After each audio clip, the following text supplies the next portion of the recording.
Números 10. O Senhor disse a Moisés: faça 2 cornetas de prata batida a fim de usá-las para reunir a comunidade e para dar aos acampamentos o sinal para partirem. Quando as 2 cornetas tocarem, a comunidade inteira se reunirá diante de você, à entrada da tenda do encontro. Se apenas uma tocar, os líderes, chefes dos clãs de Israel, se reunirão diante de você. Quando a corneta der um toque de alerta, as tribos acampadas a leste deverão partir. Ao som do segundo toque, os acampamentos do lado sul partirão. O toque de alerta será o sinal para partir. Para reunir a assembleia, faça soar as cornetas, mas não com o mesmo toque. Os filhos de Arão, os sacerdotes, tocarão as cornetas. Este é um decreto perpétuo para vocês e para as suas gerações. Quando em sua terra vocês entrarem em guerra contra um adversário que os esteja oprimindo, toquem as cornetas, e o Senhor, o Deus de vocês, se lembrará de vocês e os libertará dos seus inimigos. Também em seus dias festivos, nas festas fixas e no primeiro dia de cada mês, vocês deverão tocar as cornetas por ocasião dos seus holocaustos e das suas ofertas de comunhão, e elas serão um memorial em favor de vocês perante o seu Deus. Eu sou o Senhor, o Deus de vocês. No 20º dia do 2º mês do 2º ano, a nuvem se levantou de cima do tabernáculo que guarda as tábuas da aliança. Então os israelitas partiram do deserto do Sinai e viajaram por etapas, até que a nuvem pousou no deserto de Parã. Assim partiram pela primeira vez, conforme a ordem do Senhor anunciada por Moisés. Os exércitos do acampamento de Judá partiram primeiro, junto à sua bandeira. Naasson, filho de Aminadab, estava no comando. Natanael, filho de Zuar, comandava os exércitos da tribo de Issacar. E Eliabe, filho de Elon, chefiava os exércitos da tribo de Zebulon. Quando o tabernáculo era desmontado, os gersonitas e os meraritas o carregavam e partiam. Os exércitos do acampamento de Ruben partiram em seguida, junto à sua bandeira. Elisur, filho de Sedeur, estava no comando. Selumiel, filho de Zurizadai, comandava os exércitos da tribo de Simeão. E Eleazaf, filho de Deuel, chefiava os exércitos da tribo de Gade. Então os coatitas partiam carregando as coisas sagradas. Antes que eles chegassem, o tabernáculo já deveria estar armado. Os exércitos do acampamento de Efraim partiram em seguida, junto à sua bandeira. Elisama, filho de Amiúde, estava no comando. Gamaliel, filho de Pedazur, comandava os exércitos da tribo de Manassés.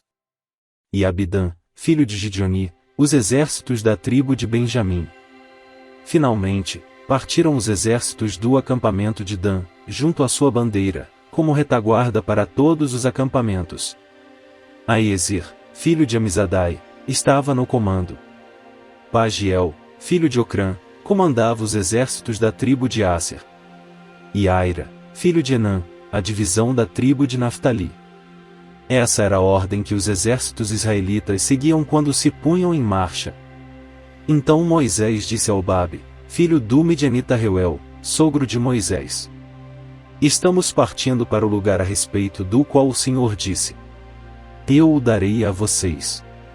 Venha conosco e o trataremos bem, pois o Senhor prometeu boas coisas para Israel. Ele respondeu: não, não irei. Voltarei para a minha terra e para o meu povo. Moisés, porém, disse: por favor, não nos deixe. Você sabe onde devemos acampar no deserto e pode ser o nosso guia. Se vier conosco, partilharemos com você todas as coisas boas que o Senhor nos der. Então eles partiram do monte do Senhor e viajaram 3 dias. A arca da aliança do Senhor foi à frente deles durante aqueles 3 dias para encontrar um lugar para descansarem. A nuvem do Senhor estava sobre eles de dia, sempre que partiam de um acampamento. Sempre que a arca partia, Moisés dizia: levanta-te, ó Senhor! Sejam espalhados os teus inimigos.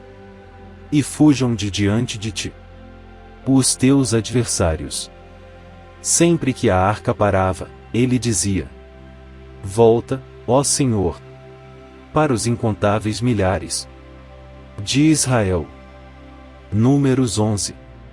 Aconteceu que o povo começou a queixar-se das suas dificuldades aos ouvidos do Senhor.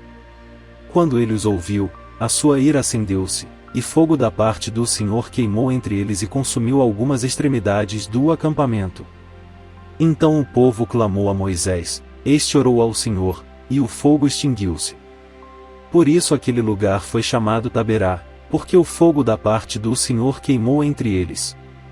Um bando de estrangeiros que havia no meio deles encheu-se de gula, e até os próprios israelitas tornaram a queixar-se e diziam: Ah, se tivéssemos carne para comer! Nós nos lembramos dos peixes que comíamos de graça no Egito, e também dos pepinos, das melancias, dos alhos poróis, das cebolas e dos alhos. Mas agora perdemos o apetite, nunca vemos nada, a não ser este maná. O maná era como semente de coentro e tinha aparência de resina. O povo saía recolhendo o maná nas redondezas e o moía num moinho manual ou socava-o num pilão. Depois cozinhava o maná e com ele fazia bolos. Tinha gosto de bolo amassado com azeite de oliva. Quando o orvalho caía sobre o acampamento à noite, também caía o maná. Moisés ouviu gente de todas as famílias se queixando, cada uma à entrada de sua tenda. Então acendeu-se a ira do Senhor, e isso pareceu mal a Moisés. E ele perguntou ao Senhor: Por que trouxeste este mal sobre o teu servo? Foi por não te agradares de mim, que colocaste sobre os meus ombros a responsabilidade de todo esse povo? Por acaso fui eu quem o concebeu? Fui eu quem o deu à luz? Por que me pedes para carregá-lo nos braços, como uma ama carrega um recém-nascido, para levá-lo à terra que prometeste sob juramento aos seus antepassados? Onde conseguirei carne para todo esse povo? Eles ficam se queixando contra mim, dizendo: Dê-nos carne para comer. Não posso levar todo esse povo sozinho. Essa responsabilidade é grande demais para mim. Se é assim que vais me tratar, mata-me agora mesmo, se te agradas de mim, não me deixes ver a minha própria ruína. E o Senhor disse a Moisés: Reúna 70 autoridades de Israel, que você sabe que são líderes e supervisores entre o povo. Leve-os à tenda do encontro, para que estejam ali com você. Eu descerei e falarei com você. E tirarei do Espírito que está sobre você e o porei sobre eles. Eles o ajudarão na árdua responsabilidade de conduzir o povo, de modo que você não tenha que assumir tudo sozinho.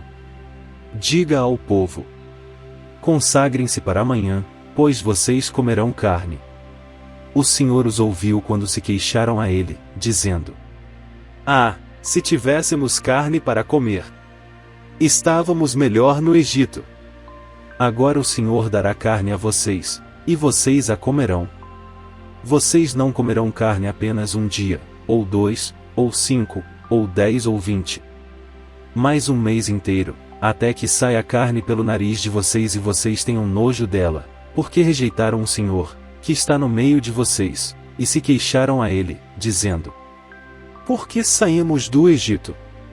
Disse, porém, Moisés: Aqui estou eu no meio de 600.000 homens em pé, e dizes: Darei a eles carne para comerem durante um mês inteiro. Será que haveria o suficiente para eles se todos os rebanhos fossem abatidos? Será que haveria o suficiente para eles se todos os peixes do mar fossem apanhados? O Senhor respondeu a Moisés: Estará limitado o poder do Senhor? Agora você verá se a minha palavra se cumprirá ou não. Então Moisés saiu e contou ao povo o que o Senhor tinha dito. Reuniu 70 autoridades dentre eles e as dispôs ao redor da tenda. O Senhor desceu na nuvem e lhe falou e tirou do Espírito que estava sobre Moisés e o pôs sobre as 70 autoridades. Quando o Espírito veio sobre elas, profetizaram, mas depois nunca mais tornaram a fazê-lo. Entretanto, 2 homens, chamados Eldade e Medade, tinham ficado no acampamento. Ambos estavam na lista das autoridades, mas não tinham ido para a tenda. O Espírito também veio sobre eles, e profetizaram no acampamento. Então, certo jovem correu e contou a Moisés. Eldade e Medade estão profetizando no acampamento.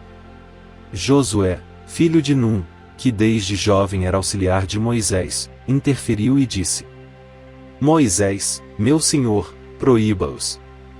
Mas Moisés respondeu: Você está com ciúmes por mim?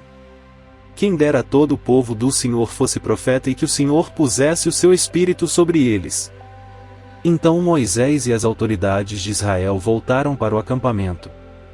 Depois disso, veio um vento da parte do Senhor que trouxe codornizes do mar e as fez cair por todo o acampamento, a uma altura de 90 centímetros, espalhando-as em todas as direções num raio de um dia de caminhada.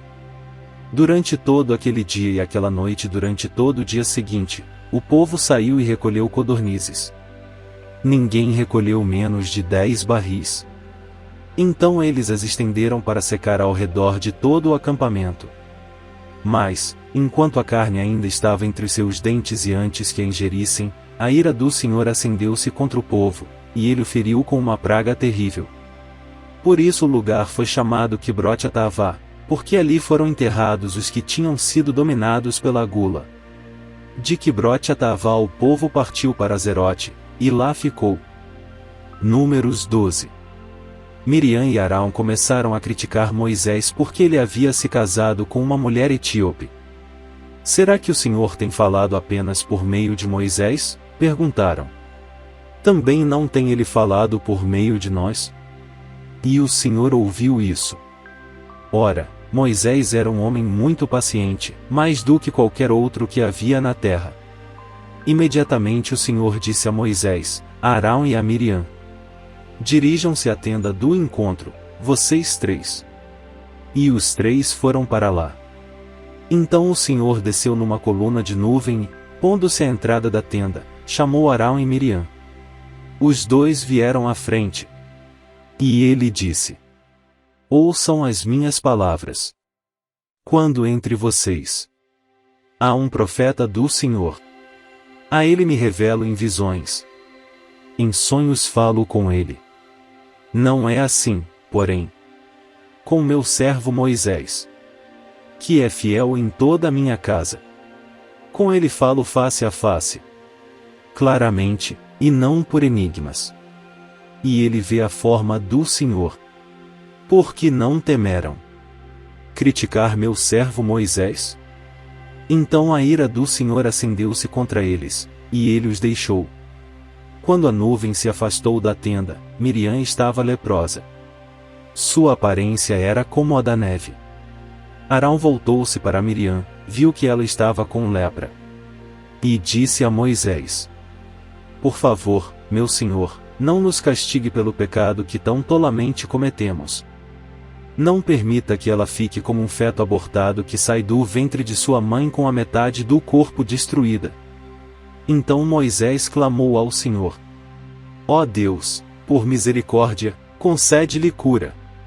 O Senhor respondeu a Moisés: Se o pai dela lhe tivesse cuspido no rosto, não estaria ela envergonhada 7 dias? Que fique isolada fora do acampamento 7 dias. Depois ela poderá ser trazida de volta. Então Miriam ficou isolada 7 dias fora do acampamento, e o povo não partiu enquanto ela não foi trazida de volta. Depois disso, partiram de Azerote e acamparam no deserto de Parã.